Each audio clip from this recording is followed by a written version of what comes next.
Bom dia, boa tarde, boa noite ou boa madrugada, dependendo da hora que você está vendo esse vídeo. Chegamos na nossa última aula, né? E hoje a gente vai dar continuidade ao assunto que a gente começou na aula passada, que é sobre conjuntos conexos, só que a gente vai tratar de outros aspectos, né? Começando com componentes conexas e depois falando de aspectos locais de conexidade. Então, muito bem. Vamos começar então definindo o que são componentes conexos. Então, definição. A gente tem X1, o nosso espaço topológico de praxe. Espaço topológico. E a gente vai pegar um pontinho desse espaço. Então, definimos componente, a componente, né? Conexa, que já vocês vão entender o porquê desse artigo definido. A componente conexa de X como essa união aqui, tá certo? Vou colocar esse A caligráfico bonitão, onde esse A caligráfico aí, ele é formado por esses subconjuntos.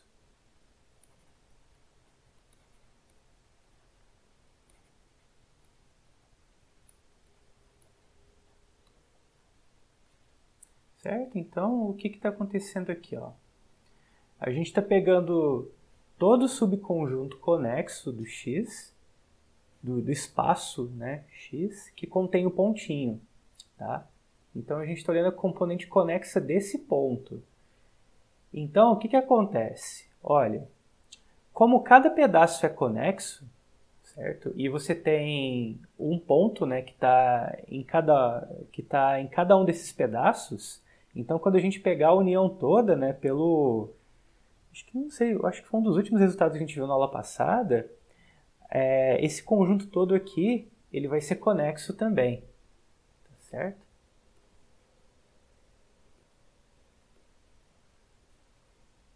Beleza? E dessa forma, o que mais a gente tem? Como a gente está pegando a união de todos os pedaços, né, conexos que contém o X, então dessa forma, a componente conexa ela vai ser o maior subconjunto conexo que contém o ponto X, certo?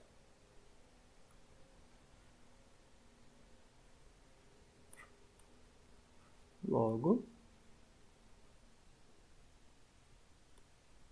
a componente conexa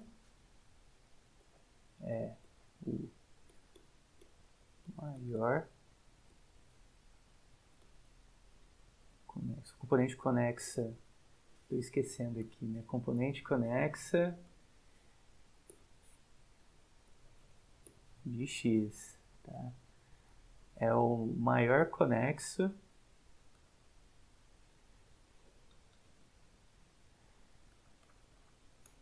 em X, né, no espaço, que contém o pontinho, né? Beleza. E a gente vai ver agora um resultado que a princípio não parece ser tão óbvio assim, né? Que as componentes conexas, elas são subconjuntos fechados. Tá? Então, proposição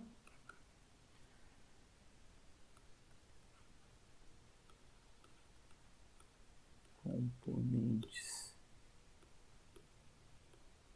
conexas são fechados. E por que isso acontece, né? Então vamos lá.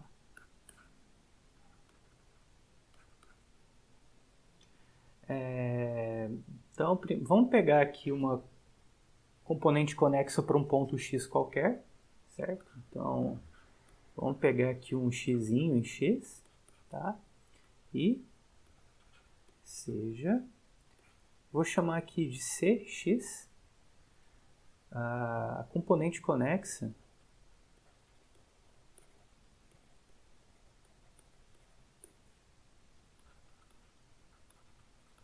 de x, tá certo? Bom, então,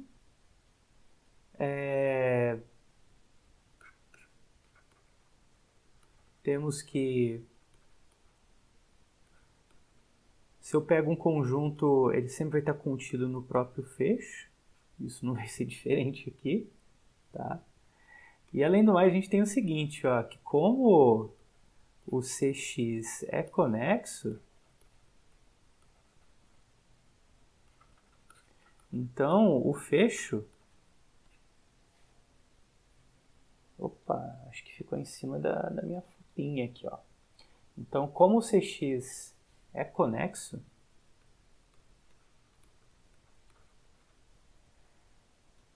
então o fecho, né, é conexo também. Porque se você supor que o fecho não é conexo, aí vai dar uma coisa muito ruim com esse cara aqui que é conexo, né? Se você supor que esse cara aqui está numa união disjunta de abertos, né? Aí meio que você tem que esse cara tá dentro dessa união disjunta de abertos não vazios, né? Beleza, aí com isso acabou, né? Por quê?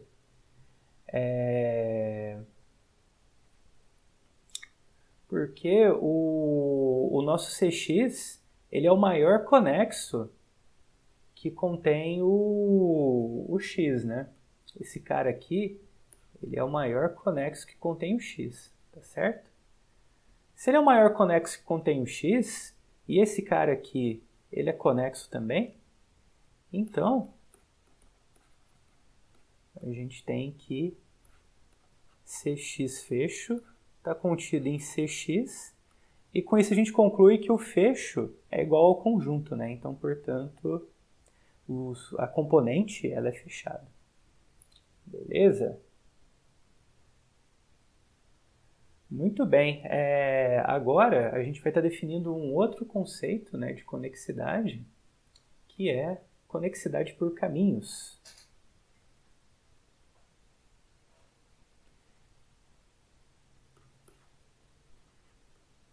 Que é um conceito mais forte que conexo. Então, a gente tem aqui x espaço topológico, tá certo? Então, dizemos que o nosso espaço aqui x tal é conexo por caminhos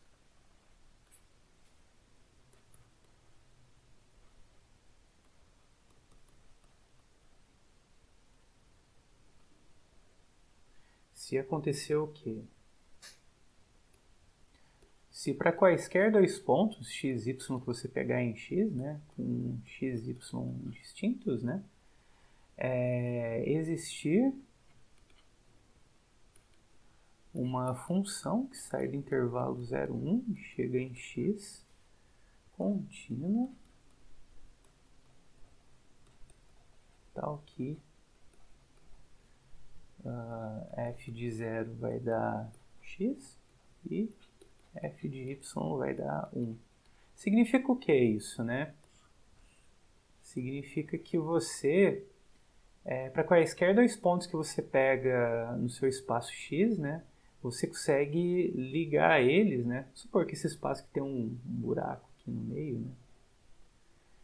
Aí você consegue ligar eles, né, com um caminho, né? Tá certo? Só que, por exemplo, tipo, se você tivesse esse espaço aqui, né, na reta, deixa eu desenhar uma retinha aqui. Se tivesse, sei lá, que esse espaço é dado pelo 0, 1 unido com 2, 3, né? Então você tem que esse espaço aqui, né? Eu vou chamar 01 unido com 2, 3, né? Tá. Você tem que esse espaço, ele não vai ser conexo por caminhos, né? Porque se você pegar um pontinho aqui e um outro pontinho aqui, então você não segue, né, nenhuma função contínua que liga esse ponto aqui nesse, né? Beleza? Bom, e agora a gente vai ver uma proposição que diz realmente que a noção de conexidade por caminhos ela é uma noção mais forte do que a própria conexidade que a gente definiu na aula passada, né? Se a gente tem um espaço que ele é conexo por caminhos, então ele vai ser conexo nos termos que a gente viu da aula passada mesmo, né? De você não conseguir escrever o espaço como uma união de abertos disjuntos não vazios, né? Então, beleza. Proposição. Se a gente tem aqui x conexo por caminhos,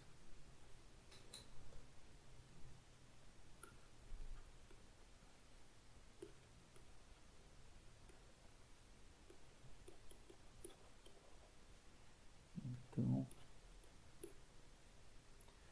o nosso querido espaço topológico vai ser conexo também. Tá. Bom, na aula passada a gente viu que, né, que se a gente pegar aqui um espaço topológico, né, se para quaisquer dois pontos, né, x, y, existe um conexo, né, que contém esses dois pontos, então o espaço todo é conexo, né? Então a gente vai usar essa ideia justamente aqui. Então, vamos pegar dois pontos, né? Sejam x, y, dois pontos quaisquer.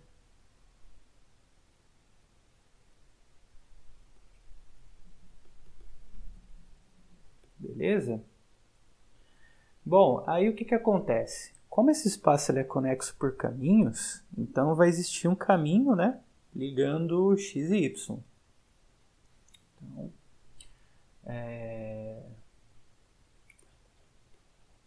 como x é conexo por caminhos,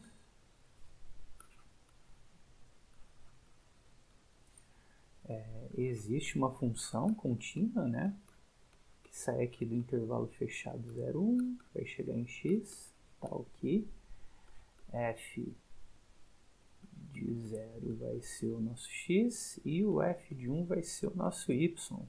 Só que o que mais a gente tem de interessante, né?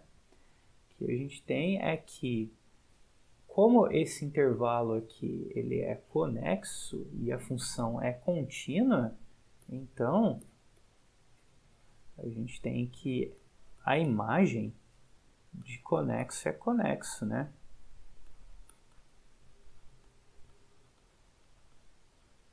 E o que mais que a gente tem? Bom, e o x e o y pertencem à imagem. Tá certo? E com isso a gente exibiu, pegamos dois pontos arbitrários, né? E exibimos um conexo que contém eles, né? Então, por aquele resultado da aula passada, a gente conclui que o espaço ele é conexo. Beleza? Bom, a volta, ela não vale em geral. E agora a gente vai pegar um exemplo bem clássico mesmo, que é o exemplo do Paint, que ilustra isso, né? Um espaço que ele é conexo, mas ele não é conexo por caminhos. Então,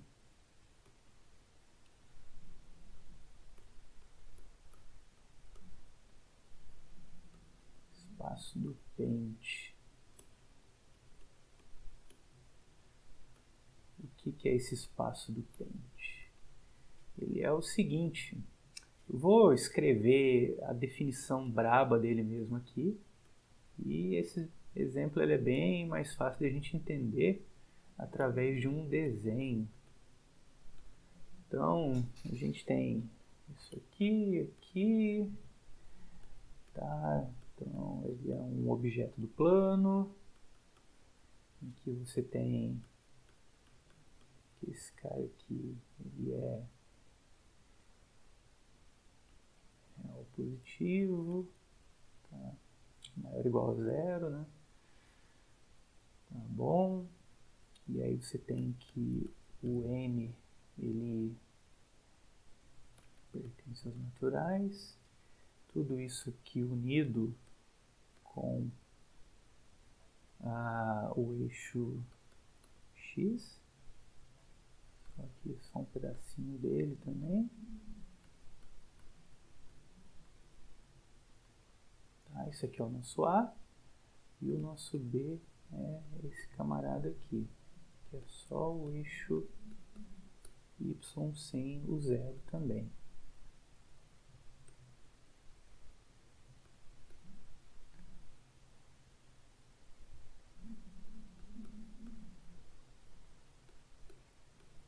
Tá bom, deixa eu botar uma corzinha aqui para destacar o A e o B.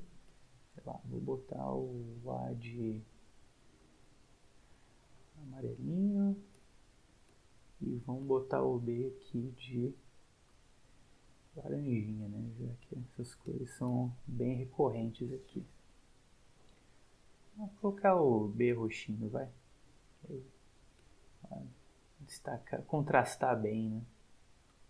Então tá bom, o B, o roxinho. Beleza, aí a gente tem que o espaço do pente, ele vai ser o quê? Ele vai ser a união desses dois conjuntos. Que vai ser o seguinte, ó, você está no seu plano, tá? Aí o B é um negócio assim, que ele é um pedacinho aqui do eixo Y, né? Que ele, inclusive a gente tem esse ponto aqui, né? Que é o 0, 1 que está nele. E ele não pega o ponto 0, tá? E o amarelinho, ele é algo assim, né? Que aí você tem aqui a retinha. Aí aqui você tem, por exemplo, o ponto 1, 1. Aí aqui você tem, sei lá, o ponto meio 1 aqui, né? E cada vez mais próximo aqui, né? Nessa ordem de 1 sobre n mais 1, né? Que vai chegando perto aqui, né? E vai chegando cada vez mais perto aqui do eixo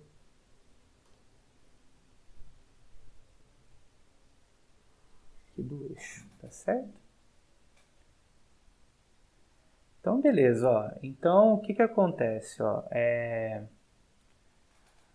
Note que tanto o A, né, quanto o B separadamente, eles são conexos por caminhos, né? Porque aqui você tem que o A, essa parte amarela aqui, né, que todo mundo está sendo ligado, né? Se eu pegar quaisquer dois pontos desses lugares amarelos, eu consigo uma função contínua que faz a volta aqui e liga os dois pontos, né?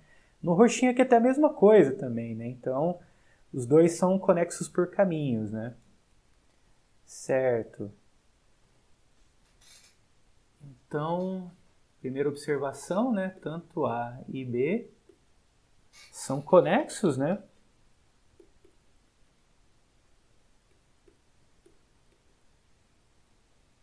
Só que não dá para a gente afirmar ainda que o x todo é conexo, né, a partir disso daqui, porque a gente não tem um ponto, né, que é em comum entre os dois, né, para a gente pegar a união. Só que mesmo assim a gente vai ver que não é necessário, né, que a gente vai mostrar que o x é conexo usando outros termos, outro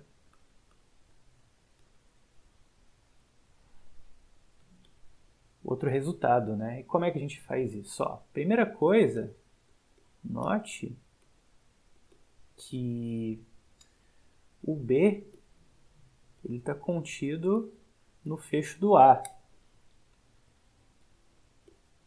Porque o A ele está meio que acumulando, né? Esse eixo aqui horizontal, né? Vertical, né? Ele sempre está acumulando aqui no no roxinho, né? Então, para qualquer ponto que você pegar aqui no roxinho, e qualquer bolinha, né, que você pegar centrada nesse ponto, ele vai interceptar alguém desses amarelinhos aqui, né, que estão cada vez mais próximos aqui do roxinho. Tá certo? E o que mais a gente tem? Bom, e isso meio que acabou, né? Porque uma vez que a gente tem que o B está contido no fecho do A, portanto, a gente tem que A, né, está contido na união, já unido com B, e por sua vez, né, como o A está contido no fecho do A e o B está contido no fecho do A, então essa união está contida no fecho do A. E aí, pela última proposição da aula passada, né, se a gente tinha um conjunto, né, que satisfazia essa condição aqui, né, de estar entre o conjunto e o fecho dele, né, e esse conjunto aqui for conexo, então esse cara aqui é conexo também. Então, pela última proposição da aula passada, X, né, que é a união B, é conexo. Muito bem.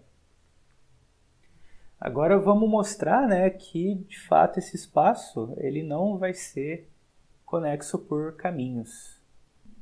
Certo, então a gente vai mostrar aqui que X não é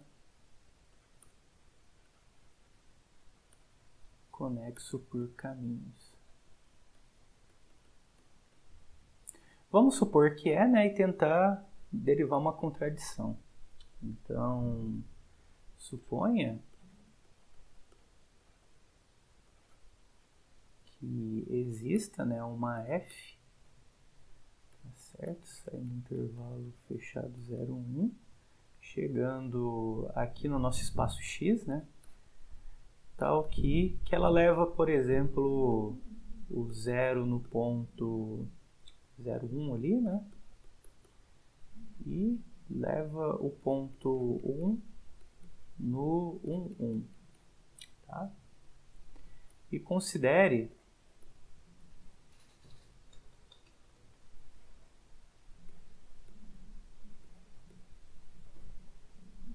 alfa como sendo sup dos x pertencentes a 0, 1, tal que f do intervalo aqui seja contido em B. Então, o que a gente está fazendo? Ó, esse conjunto aqui é o conjunto... Na verdade, a gente está querendo mostrar que não tem como, né, existir um caminho que vai sair desse ponto aqui, né, do 0, 1, e vai chegar aqui no 1, né, porque, tipo, pelo desenho, né, a gente vê que para ter algo assim, ele teria que passar pelo ponto 0, 0 aqui, que está fora, né. Só que fica meio complicado aqui, né, tipo, a gente só ir pela intuição, né, porque esse negócio está acumulando aqui, né, então, sei lá, né, vai que acontece um negócio estranho, né, mas a intuição está dizendo que não, né, então é isso que a gente vai tentar verificar, né. E aí o que está acontecendo, né, esse conjunto aqui, ele é um conjunto aqui no caso do domínio da F, né, de maneira que a imagem, ela cai... a imagem do intervalo ela cai aqui dentro, né? Então, esse alfa aqui é o maior... Você pode imaginar que é o maior, né, número, né, aqui, de maneira que você consegue caminhar até o limite daqui, né? O máximo que você consegue andar aqui dentro do B, né? Antes de chegar na parte amarela aqui, tá bom? Bom... esse sup faz sentido? Primeira coisa, né, verificar se esse conjunto aqui se ele é não vazio, né? Mas ele é não vazio pelo porquê, né? Porque se a gente pegar o ponto 0, né? Ele vai dar o ponto 0,1, né? E o ponto 0, então o intervalo com ponto só no ponto 0, né? Tipo, se eu pegar o x igual a 0, então eu tenho que esse intervalo aqui, que é só o ponto 0, né? Realmente está contido em B, né? Então ele é não vazio e ele é limitado pelo 1, né? Então tem o supremo, tá certo? Aí agora a gente vai analisar onde é que o f do alfa tá, né? Se o f do alfa tá no A, vai ter uma contradição, e se o f do alfa tá no B, a gente vai gerar uma contradição também, né? Então vamos analisar esses dois casos, né? Então o primeiro caso vamos supor que o f de alfa, ele tá em A. Tá? Se ele tá em A, então a gente pode imaginar que ele vai estar, sei lá, aqui, ou aqui embaixo também, não importa, né? Mas em qualquer caso que você for colocar o seu alfa, você vai conseguir um raio suficientemente pequeno em que essa bolinha aqui, ela não vai tocar a parte roxa, tá? Porque se você, por exemplo, pegar a parte roxa aqui com o ponto 0,0, isso aqui é um conjunto fechado, né? Então qualquer ponto que você pegar no seu complementar vai ter uma bola, né? Contendo esse ponto inteiramente contido no complementar dessa parte roxa, né? Então realmente a gente consegue pegar essa bolinha aqui, né?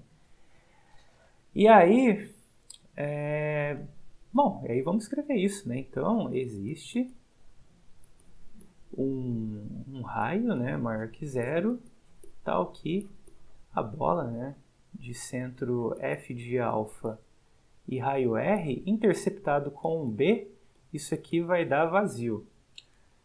Beleza. Bom, aí como f é contínua, vai existir uma vizinhança do ponto alfa que a imagem leva essa vizinhança, né, ou esse aberto, no caso, né, dentro da bola. Então, por f ser contínua, o que acontece, né? Existe um V, vizinhança de alfa, tal que f de V cai na bola. Tá? Isso aqui a gente só está usando a continuidade da função, tá certo? Então, se existe isso, a gente consegue encaixar, né, um intervalo lá dentro do V, né? Então, vai existir um epsilon, né? Então, existe um epsilon que maior que 0, tal que acontece o quê? Ó, tal que a gente pega aqui tal que alfa menos epsilon, e alfa mais epsilon está inteiramente contido em V. E isso implica, né, que o f, né, desse intervalo aí vai estar inteiramente contido na bola.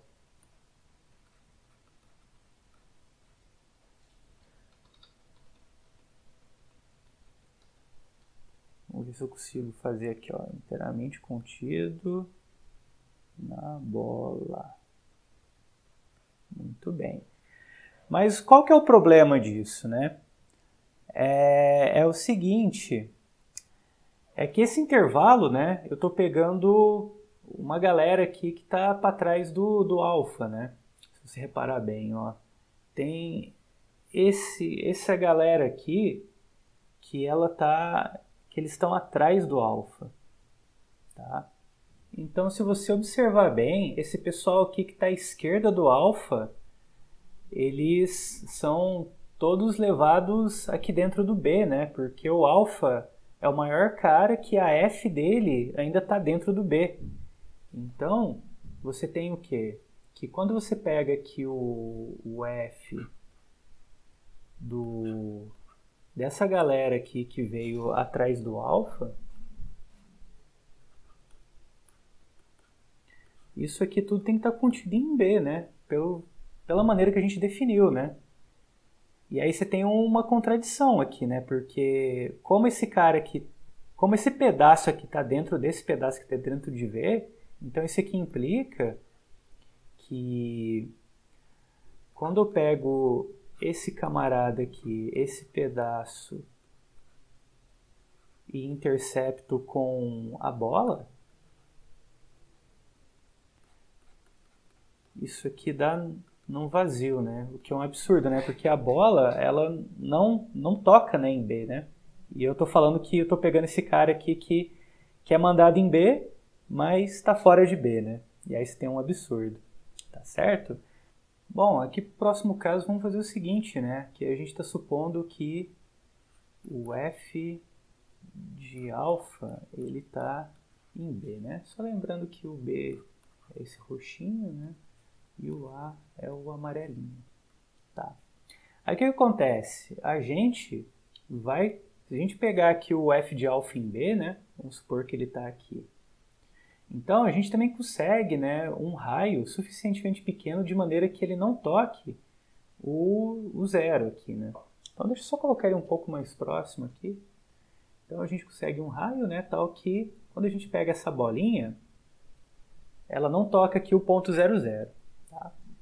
Beleza, então existe, né, um raio maior que zero, tal que o ponto 00 não pertence à bola de centro R e raio f de alfa. Muito bem. E, novamente, né, usando a continuidade, a gente tem que existe, vou colocar aqui ó, um delta maior que zero, tal que quando eu pego a f aqui de alfa menos delta e alfa mais delta, isso aqui está inteiramente contido na bola. Tá? E onde é que vai dar problema aqui? Vai dar problema agora com essa galera aqui. Por quê? Porque o alfa, ele é o maior cara, né, que você consegue levar ele pela F, que está ainda aqui dentro, né? Então, para todo mundo que está à direita dele, vai acabar caindo fora do roxinho. Está dentro da bola, mas está fora do roxinho, né? Então, por exemplo, se você pegar aqui um alfa mais delta, ó, o alfa está aqui, certo? Aí o alfa mais delta, ele vai estar em uma outra componente aqui, ó. Então, aqui você pegaria o seu, sei lá, né,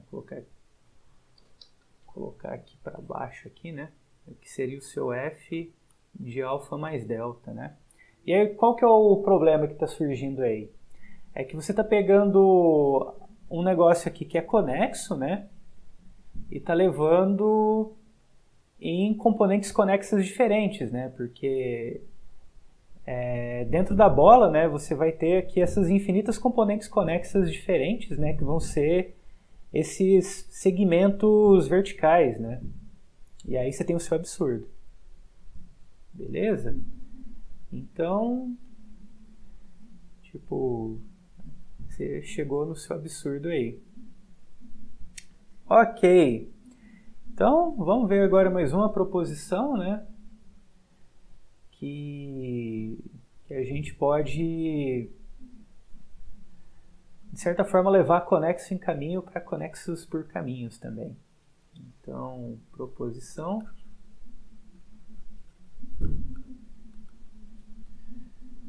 Se eu tenho x tal e y sigma espaços topológicos,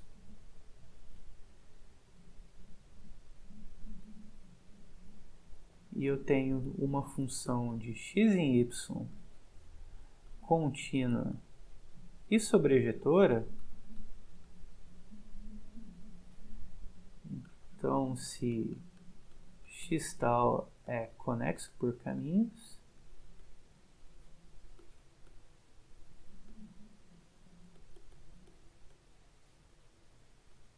então y sigma também é conexo por caminhos. Beleza? Como é que a gente vê isso aí? Aqui é só a gente mesmo trabalhar com composição de função. Porque, olha só, você faz o seguinte, ó. Bom, vamos pegar dois pontos em y, né? Porque é y que a gente quer mostrar que é conexo por caminho, né? Então, vamos pegar a e b em y, tá? E vamos tentar, né, criar uma função, né, que sai do intervalo 0, 1 contínua, né, que leva o 0 no A e o 1 no B. Tá? E vamos pegar alfa e beta em x. Bom, como é sobrejetora, né, então eu peguei alfa e beta em x de maneira que a f de alfa leva em A e a f de beta leva em B. Né?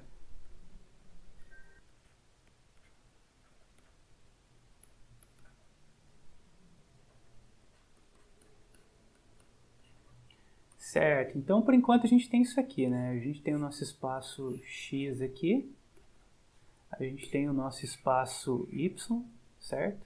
E aí o desenho vai ajudar a matar, né, o que a gente está querendo fazer, né? Então a gente tem aqui alfa e beta, né, aqui em x, alfa e beta em x, a gente tem A e B em y, tá? E a gente tem a f que está levando, né? Só que, como o x é conexo por caminhos, então existe uma h que sai aqui do intervalo 0, 1,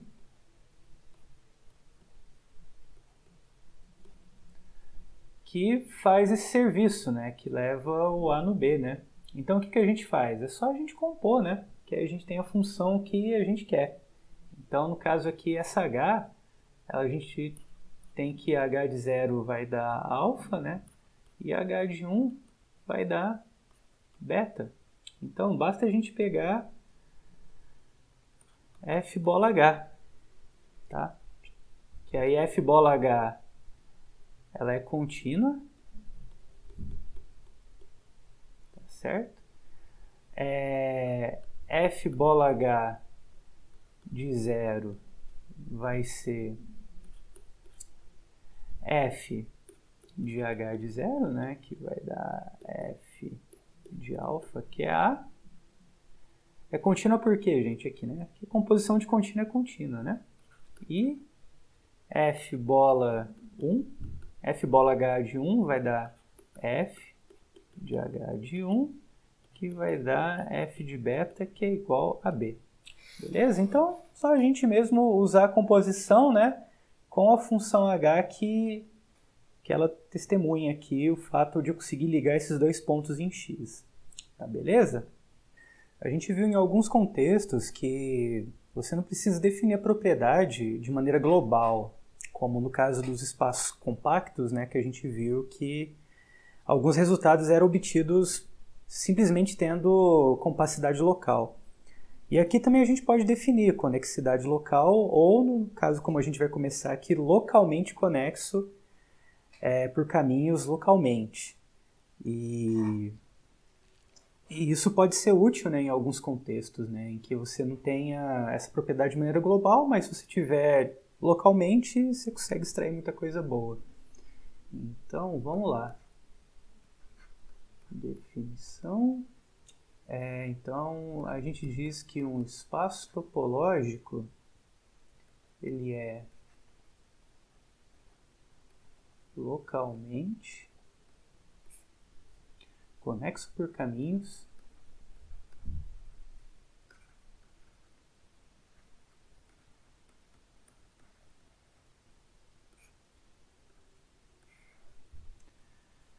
Se todo ponto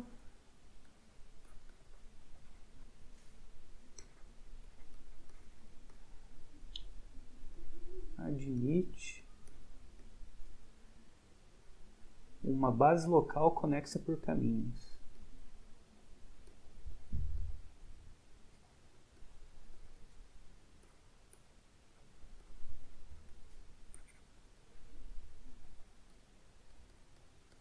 Ou seja, você tem uma coleção de abertos, né, que é uma base, sendo que cada um deles vai ser conexo por caminhos. Tudo bem? Bom, e o que a gente vai ver agora é que conexidade por caminhos é suficiente para que espaços conexos, né, sejam conexos por caminho, porque a gente viu lá no espaço do Paint, né, que a gente tem que aquele espaço ele é conexo, mas não é conexo por caminhos. Mas se a gente tiver que o espaço ele é localmente conexo, se a gente tiver localmente conexo mais conexo, a gente consegue obter a volta, né, dele ser conexo por caminhos de uma maneira global. E é isso que a gente vai mostrar agora nessa seguinte proposição. Então, beleza. Então a gente tem aqui, ó, X, um espaço conexo. Então a gente vê que o espaço do Paint, ele também não vai ser localmente conexo por caminhos, né? Por esse resultado aqui que eu vou enunciar.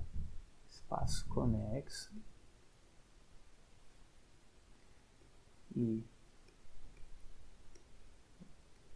localmente conexo por caminhos.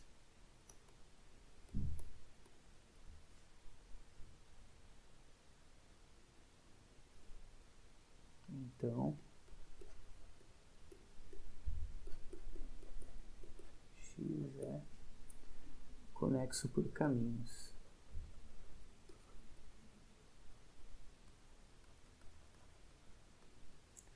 Beleza. Então, bora lá.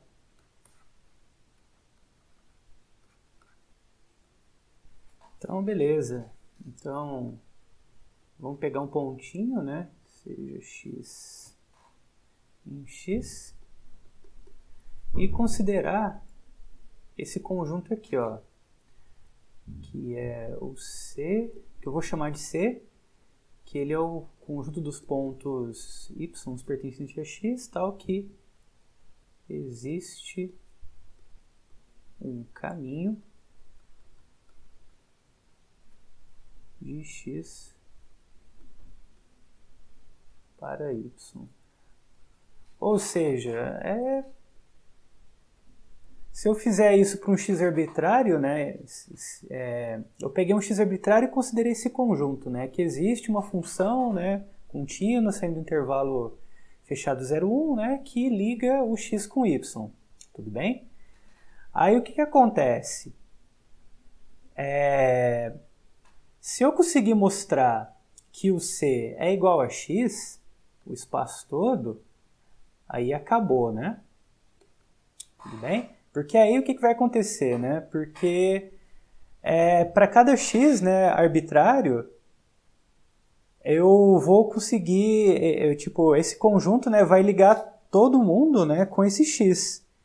Então, vai ser conexo por caminhos, né? Já que o x está arbitrário e para cada x eu considero esse conjunto, né? Que vai, para qualquer dois pontos do espaço eu vou conseguir ligar, né, com esse conjunto. Tá, mas como é que a gente mostra isso? Bom, se a gente mostrar, vou fazer o seguinte, ó. Vamos mostrar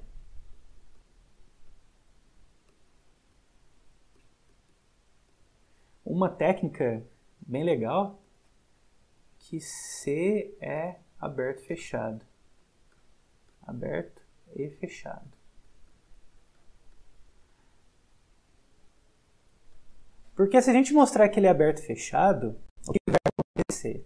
X é conexo, certo? Se X é conexo, e esse cara é aberto e fechado, né? Se esse cara aqui ele for diferente de x, ele é um subconjunto, né? Se ele for um subconjunto próprio de x, o que acontece? Eu tenho que tanto C quanto o complementar dele são não vazios, né? Só que como C é aberto e fechado simultaneamente, né?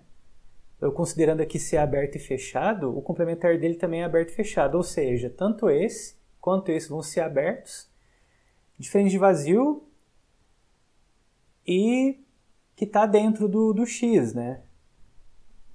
Desculpa, e que cobrem o x, né? Se eu pegar esse cara unido com isso aqui dá o x, né? Então, aí eu mostro que o x ele não é conexo, que é um absurdo. Então, o que acontece? Se eu mostrar que o x é aberto e fechado, então a única possibilidade que a gente tem é que o C tem que ser igual a x. Essa é uma técnica bem interessante para quando você quer mostrar que uma propriedade vale para o conjunto todo, para o espaço topológico todo, e você sabe que esse espaço ele é conexo, né? Então, se você pegar um subconjunto e mostrar que ele é simultaneamente aberto e fechado, essa propriedade ela vai valer para o conjunto todo, né? Para o espaço todo. Então, beleza. Então, vamos começar mostrando que o C é aberto. Muito bem.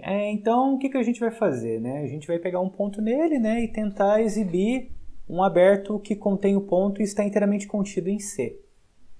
Então, seja y em C. E o que mais que a gente tem? O x ele é localmente conexo por caminhos, né? Então, por x ser localmente conexo por caminhos, o que vai acontecer, né? Vai existir um aberto conexo. Existe um A aberto conexo tal que o y é pontinho desse A, tá certo? Beleza. O que mais que a gente tem? O y ele é ponto do A, né? E também ponto do C. E o C, o que ele faz? O C, ele fala que existe um caminho, né? Que liga y até x, né? Beleza. Então vamos lá. O que a gente quer fazer agora? Eu quero mostrar que esse A ele está inteiramente contido em C. Então o que eu vou fazer? Eu vou pegar um elemento qualquer aqui nesse aberto, tá? E mostrar que esse elemento está em C, usando esse negócio que eu acabei de ver agora há pouco. Como? Assim, ó, seja A um elemento aqui de A, tudo bem? Olha, o que acontece? Esse A aberto, ele é localmente conexo por caminhos, né? Então existe um caminho que liga A até Y.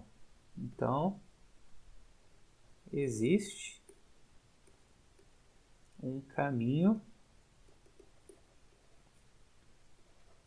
de A até Y, tá certo?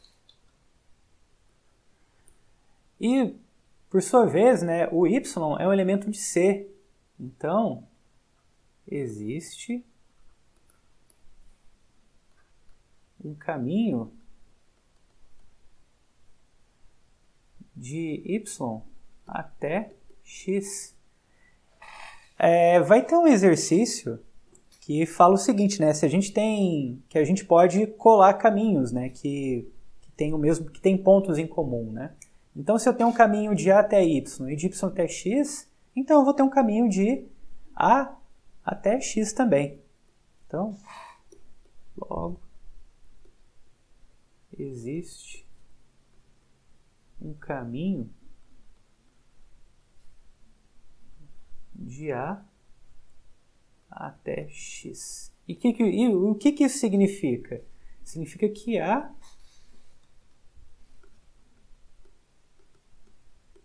Azinho vai pertencer a C. Isso implica que y pertence a A, que está contido em C, né? E, portanto, C é aberto. Muito bem. Agora a gente vai mostrar que C é fechado.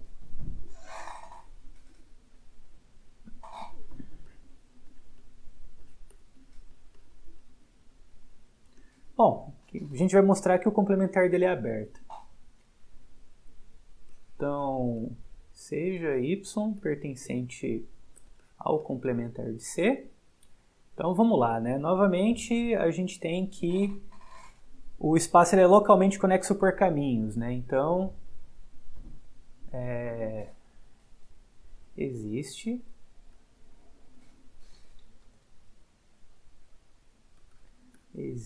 A aberto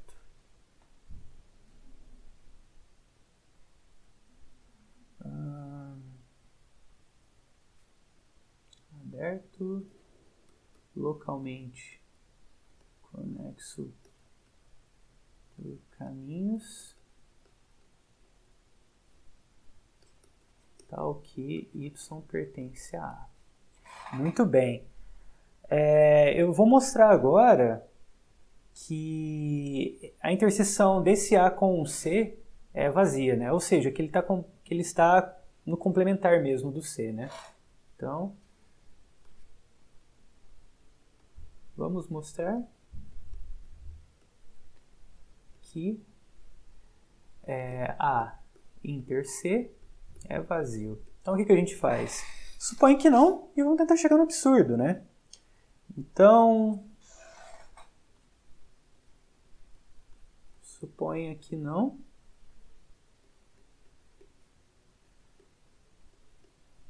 Então, existe, né, um elemento que está aqui na interseção, tá certo? Então, se está aqui na interseção, o que acontece? Existe, né? É só a gente ligar os caminhos agora, né? Então, primeira coisa, como o B está em C, existe um caminho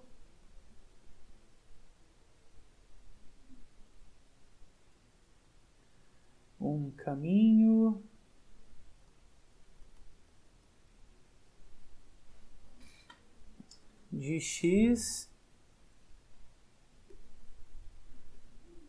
até B, tá certo? E o que mais que a gente tem? Ó, o y, o meu B também está em A, certo?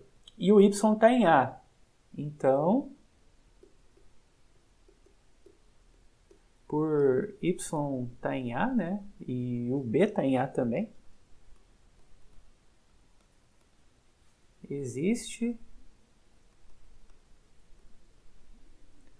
um caminho de y até B. E aí, juntando os dois caminhos, né, a gente tem um caminho de x até y, né?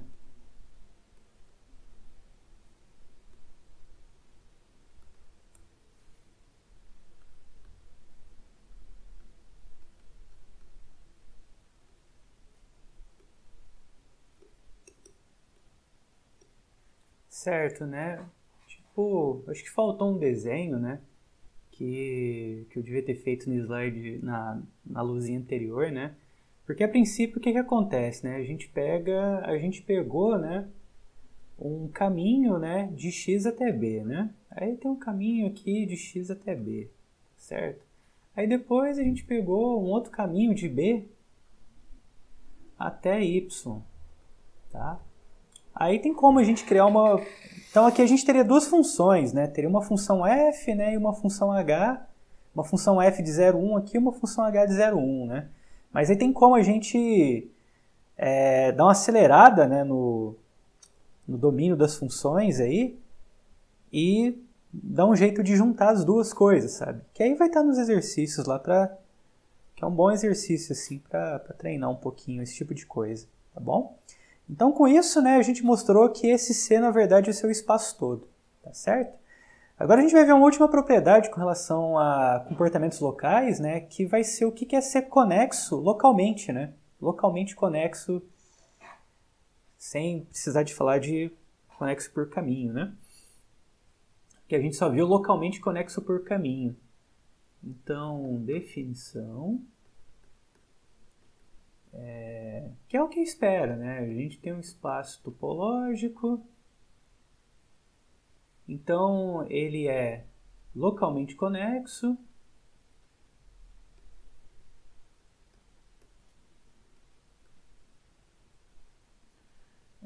se todo ponto admite uma base local conexa, né? Se todo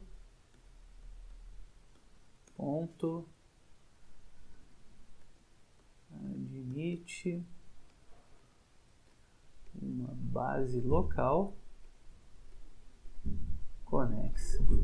Que a única diferença, né, do outro é que o outro você pediu a base local conexa por caminho, aqui somente conexa, né? É um exemplo bem rápido que a gente vê de algo que é local, mas não é global, é você considerar esse conjunto aqui, ó. Se eu pegar esse cara aqui, esse subconjunto da reta, ele é localmente conexo,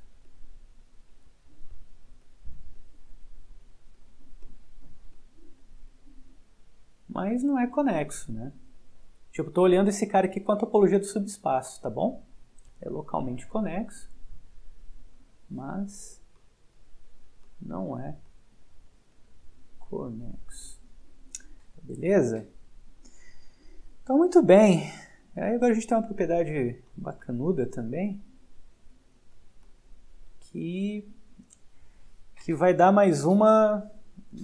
a gente sabia que componentes conexas, né, eram coisas fechadas, né? Se a gente tiver que... Se o espaço é localmente conexo, então elas também vão ser abertas.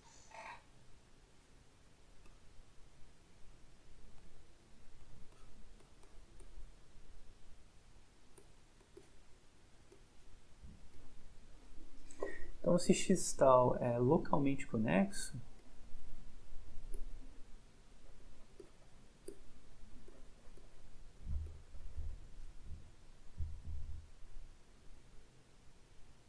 todo ponto de x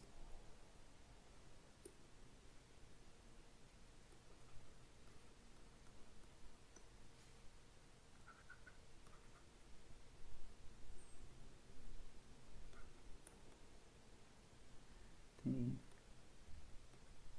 componente conexo aberto. Que vai acabar sendo o espaço todo, né, de certa forma. Então, beleza. Vamos lá, né? Como é que a gente mostra isso? Então, primeiramente, vamos pegar um ponto e a sua componente conexa, né? Então, seja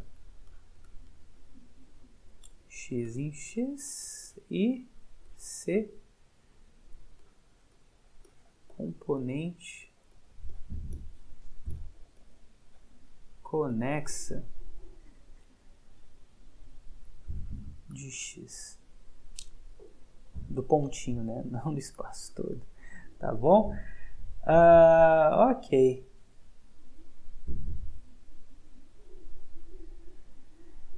Muito bem. Aí agora o que eu vou fazer? Eu vou pegar um y, vou pegar um outro pontinho na componente conexa, tá certo? E como o x é localmente conexo,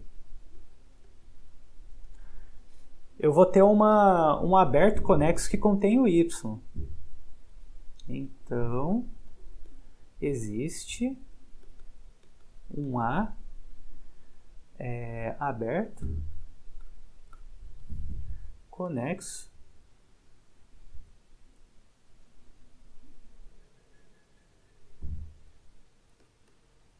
que y pertence a ele. Tudo bem?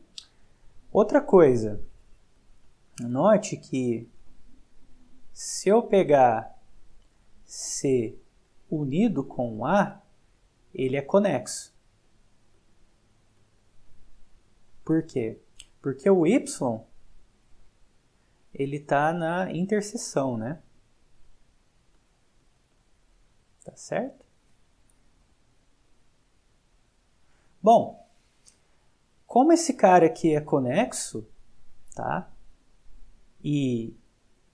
Esse cara aqui, ele... Detalhe, ó, o C é componente conexa de X, tá certo? Vamos para a próxima lousa que eu acho que vai ficar melhor assim, ó. C é componente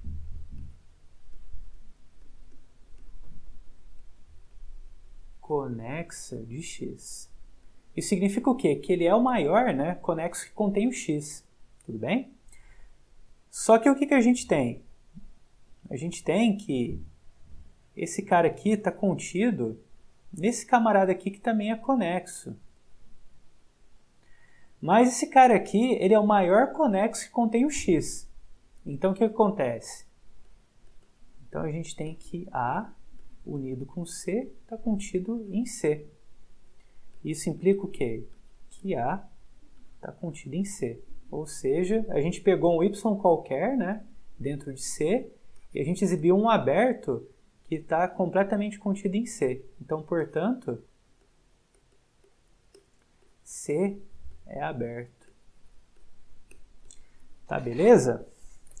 Bom, agora a gente vai ver algumas aplicações bem interessantes do que a gente viu até agora, para encerrar e ter um bom Natal e um ano novo aí bacana. Então tá beleza, né? Então vamos começar mostrando o seguinte, que R e R2 não são homeomorfos.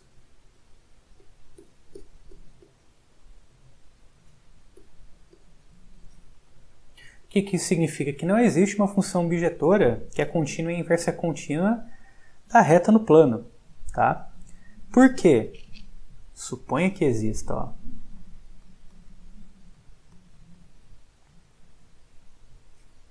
Então, suponha que existe um homeomorfismo que sai da reta e chega em R2. Beleza? Aí o que acontece? Eu vou restringir a função, certo? Como é que eu posso escrever aqui de um jeito... Vou fazer o seguinte, ó. Na verdade, eu vou considerar a G, uma função G, que ela sai aqui da reta, menos, por exemplo, ponto 0, e chega aqui em R2, menos o que seria o f de 0. Tá? E a minha G de x é f de x. Então, minha G é só a restrição, né, da função tirando o ponto 0, né? Então, isso aqui também vai ser um homeomorfismo. Tá certo? Porque eu não estou fazendo mal nenhum, né? Eu estou tirando um ponto daqui e estou tirando um ponto daqui, né? Do plano, né? Então, ainda continua, né? Levando aberto e puxando aberto, né? Só que qual que é o problema? O problema é o seguinte, que isso aqui não é mais conexo, tá? Mas isso aqui é conexo. Porque quando você está no plano, o que está acontecendo? Vamos supor que o f de 0 deu esse cara aqui, ó. Para quaisquer dois pontos que você pegar no plano, você consegue um caminho, né, que dá a volta aqui nesse ponto aqui que você está tirando e liga os dois. Então, o plano ele é conexo, o plano menos um ponto ele vai ser conexo por caminhos e por consequência disso vai ser conexo, né? Só que quando você pega e considera G menos 1 aqui, e leva esse cara que é conexo aqui, vai levar esse cara nisso aqui que não é conexo, né? E a função contínua ela faz o quê? Ela leva conexo em conexo. Então você teria que ter conexo aqui e teria que ter conexo aqui, né? Já que é um homeomorfismo. Mas você não tem. Então, qual que é o problema? Sei lá, ou a função ou a inversa não é contínua, ou só é contínua inversa. Ou seja, você não tem um homeomorfismo. Beleza. Agora o próximo também a gente vai seguir uma ideia bem parecida, que é mostrar que quando a gente pega o intervalo semiaberto 0 mais infinito e R não são homeomorfos. Mesma ideia, ó, o que a gente vai fazer? A gente vai fazer o seguinte, a gente vai supor que exista, né, uma função, um homeomorfismo, né, que sai aqui e chega aqui, tá certo?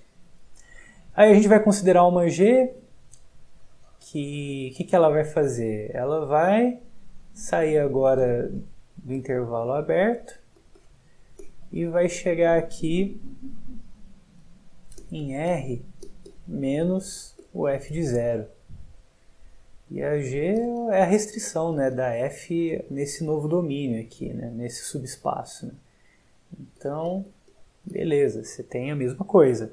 Só que aí qual que é o problema? O problema é que você tem que a reta menos um ponto não é conexa. E o intervalo aberto, né? A gente viu que intervalo é conexo. Tá certo? Então aí você tem um novo probleminha, né? Porque função contínua, né, leva conexo em conexo. Como você tem um homeomorfismo, a inversa é contínua. Então a inversa deveria levar esse... aqui a gente só usa... Aqui não precisa da inversa, aqui é só da imagem direta mesmo, né? Então, esse cara aqui, a imagem desse cara é isso, né? Só que aqui não é conexo. Tá, beleza? Muito bem. Próximo exemplo vai ser o quê? Vai ser com relação ao S1. Vamos para a próxima lousa. Então, S1 para a gente é o círculo. O círculo onde todos os seus elementos têm norma 1. Beleza? Então, é esse subconjunto aqui do plano, né? Esse subconjunto amarelo. Suponho que isso é um círculo de verdade mesmo, né? Acho que ficou menos pior. Então esse aqui é o nosso S1. E aqui a gente vai mostrar o quê, né? Que S1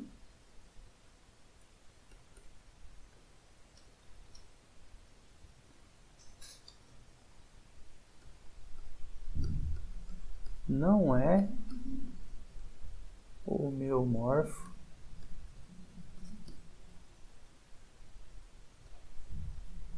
a qualquer subespaço da reta, tá certo? A mesma história de sempre, né? Suponha que exista um homeomorfismo que sai de S1 e chega em A, né? Onde A é um subconjunto da reta, né? Certo. E aí o que você tem? Você tem que o S1 ele é um homeomorfismo. Desculpa, o S1 ele é um espaço conexo. Tá certo? Beleza. E aí o que a gente faz agora? É que a gente está olhando aqui com a topologia do subespaço do plano, né? Então, vamos anotar aqui, ó. S1 é conexo.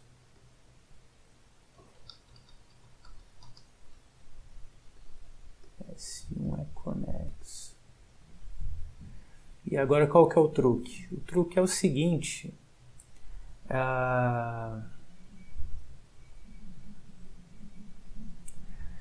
A imagem, como o S1 é conexo, então a imagem disso aqui é um intervalo, né? Por quê? porque a função é contínua, né? Tipo, ela é um homeomorfismo, em particular contínua, então S1 é conexo, então a imagem é conexa, tá? E a imagem é o A todo. Então, conexo na reta é intervalo. Beleza, então o que eu vou fazer? Eu vou pegar um elemento que não seja elemento extremo do A. Então, tome um Azinho pertencente a A, tal que exista B e C em A, tal que B é menor que A,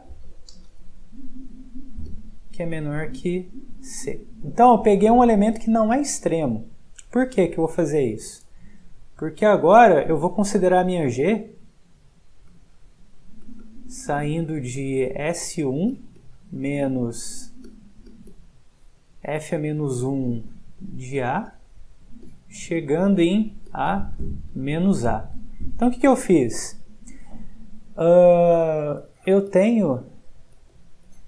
Eu tirei um ponto, né, do meu A e tirei o ponto da pré-imagem, né, que iria no A, mas como a função ela é bijetora, né, então a pré-imagem vai dar um ponto só, né? Então, novamente, eu continuo tendo um homeomorfismo, só que aí qual que é o problema? Que quando eu tiro um pontinho aqui do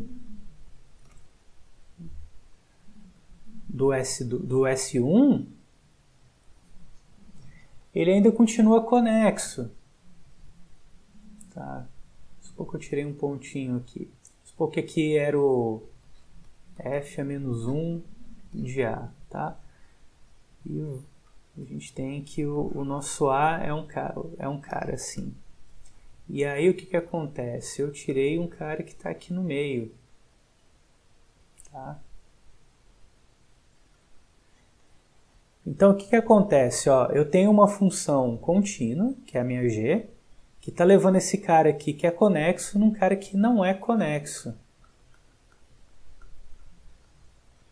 Eu tirei esse ponto no meio, sem ser um ponto extremo, para justamente garantir que esse conjunto aqui A menos o pontinho não é conexo. Então, novamente, você não tem um homeomorfismo. Tá? Então, tipo, são 3 exemplos diferentes, né, de espaços que não são homeomorfos usando a mesma técnica. Né? E agora a gente vai fazer um exemplo, né? Vai ser um pouquinho diferente, mas bem interessante também, que é o seguinte. Vamos considerar aqui a superfície da Terra, né? Vou até fazer de azulzinho aqui. Então, a Terra, nossa querida esfera aqui, né? Terrestre, né? Tá certo? Então, sei lá, você pode imaginar que aqui seria uma esfera, né? Dentro de R3, tá certo? E aí, a gente eu vou chamar inclusive de T, tá? T, tá? T de terra. E vamos considerar a função T de x, que sai da Terra e chega na reta, que eu vou chamar de T de x, é a temperatura.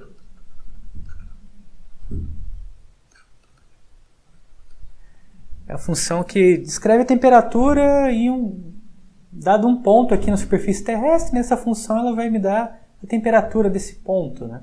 Tudo bem? Beleza. O que a gente vai mostrar agora nesse exemplo é que vai existir 2 pontos antipodais que possuem a mesma temperatura. O que significa isso? O que é um ponto antipodal? Um ponto antipodal é o seguinte: se você pega esse ponto aqui, por exemplo, o antipodal ele vai ser o extremo oposto dele com relação ao centro da Terra, né? Então, vai ser algo lá atrás, né? Então, se esse ponto aqui é um ponto xzinho, o ponto lá atrás vai ser o ponto menos xzinho, né? Ou seja, se esse aqui é o ponto, sei lá, ABC, o ponto lá atrás vai ser o ponto menos A, menos B e menos C. Tudo bem? Então, como é que a gente vai fazer isso? Né? Mostrar que existe um ponto, né, na superfície da Terra, tal que existe um outro ponto do outro lado do planeta, né, antipodal, que tem a mesma temperatura. Então, para fazer isso, vamos mostrar o seguinte, ó, vamos considerar uma função auxiliar aqui, f de x, f, né, que também sai da Terra e chega na reta, que ela é dada pelo seguinte, ó, você fala que f de x é igual a t de x menos t de y, onde o y é o ponto antipodal, né? Você pode, só para não confundir com esse menos 1, né? Mas para a gente o y, né? Ele é o ponto antipodal, né? Tá certo? De colocar aqui, ó. Colocar um lembrete aqui, ó. Onde y é antípoda. Acho que mais para cá, né? Y é antípoda de x. Beleza? Então, deixa esse lembrete aqui. Agora é o seguinte, ó. Agora vamos pegar um x0, né? Um ponto qualquer aqui em T.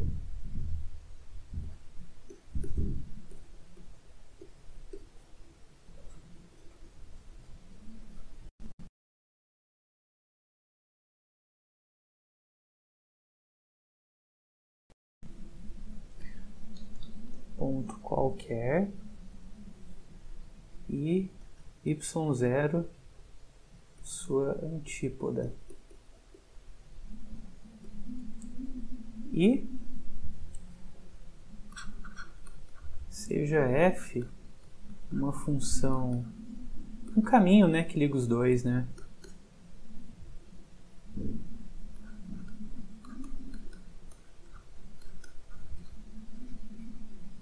Então, tal que o f0 vai ser o x0 e o f1 vai ser o y0, tá? Então, o que que acontece? Ó, quando a gente pega e compõe com a f grande, a gente vai ter o seguinte, ó. Então, quando a gente pega aqui, por exemplo, o f grande de f0, isso aqui vai dar o que pra gente? Ó, vai dar t de f0 menos t de f1, tá? Só que aí o que que a gente tem de interessante aqui, né? Que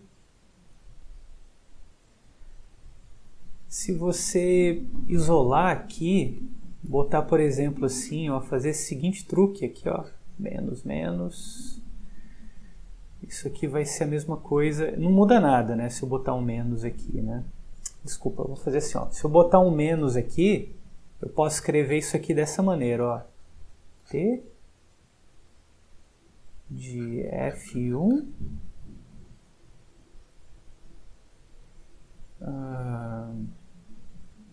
menos t de f0, beleza? Isso aqui é o quê? Isso aqui, se você for ver, é o f grande do f pequeno de f1.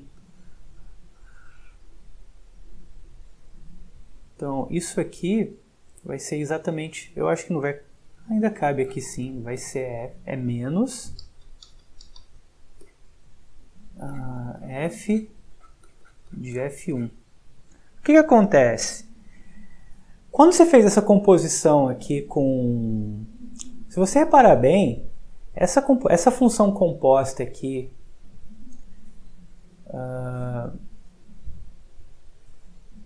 f composta com f, ela sai aqui do intervalo 0, 1 e chega em r.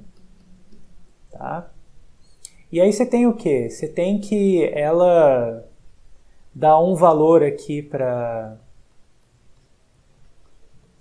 0 e dá uma coisa negativa aqui para 1.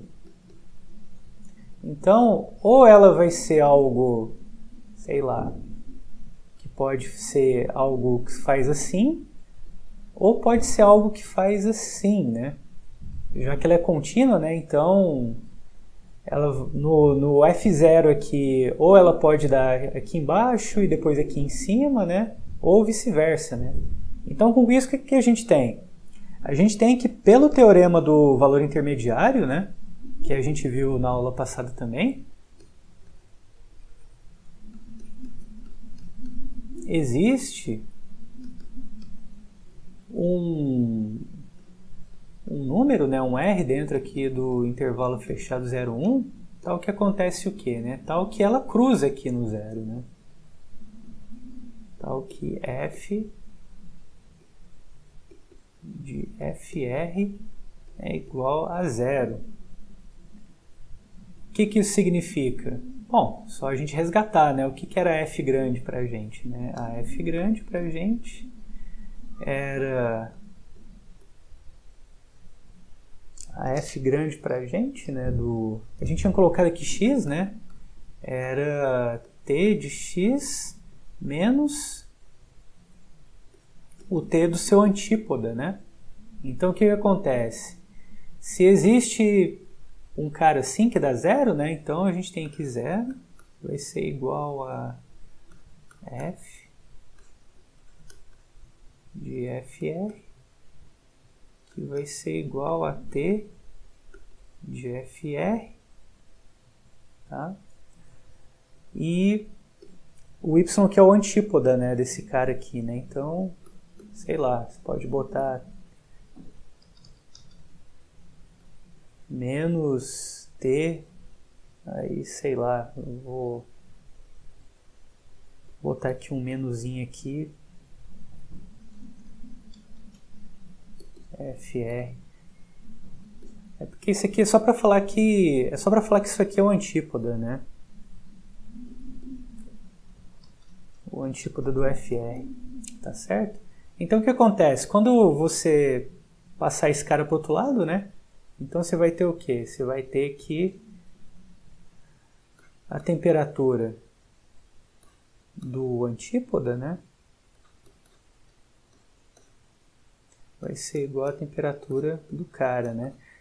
Então, esse f de r, o que ele faz? Ele me dá um ponto, né? Que parece meio estranho, mas o que aconteceu aqui foi o seguinte, ó. A gente estava aqui no nosso planeta, né? Nosso belo planeta azul, tá certo? Aí a gente escolheu 2 pontos arbitrários aqui, né? A gente escolheu um ponto x0 e o antípoda dele, né? Tipo, sei lá, que tá lá atrás. Tá... Vou colocar esse ponto num lugar melhor para desenhar antípoda, né? Sei lá, a gente pegou um x0 aqui, aí a gente pegou um y0 lá atrás, né? Que é o antípoda, né? Aí a gente pegou uma função qualquer, né? Que ela, um caminho, né? Que ele veio aqui, deu a volta aqui, né? E ligou o ponto aqui. Aí a gente achou um R, né? Tal que esse R deu pra gente a posição no meio, né? Desse caminho, né? No caso seria o FR, né? Tá? E aí, beleza, você tem que o FR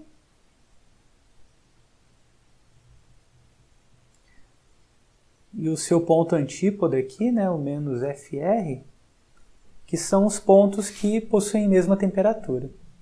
Tá certo?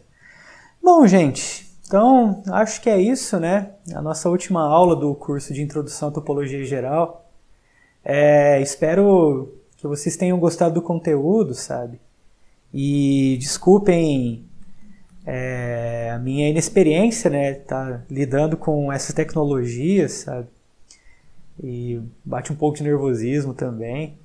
Mas eu tentei preparar o melhor que eu pude, assim, para poder passar um pouco dessa área da matemática que é fascinante e que serve tanto de ferramenta para as outras áreas, como ela também tem muita pesquisa e muita coisa sendo desenvolvida até os dias de hoje.